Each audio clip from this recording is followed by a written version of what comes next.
Hi, Marian. Hi. So, aalis ka na. Hindi mo na tayo nakapag-hangout that much, but okay lang. Those couple of times we got to hang out, sobrang okay naman, sobrang fun, and kahit na lagi mo akong ina-answer, okay lang. Okay lang.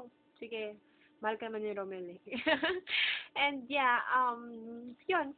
So, sana lang we would be able to get to know each other more kasi kahit nasa Manila ka, just hope na you and Romel got to figure things out how you're gonna make this everything work and work out for you guys na dahil I mean while you're there and he's here.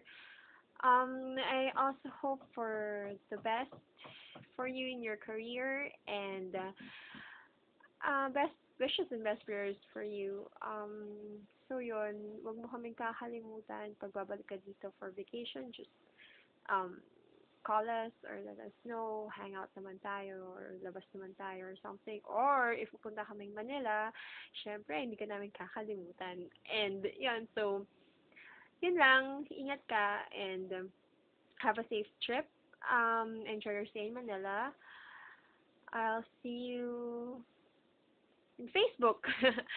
Bye.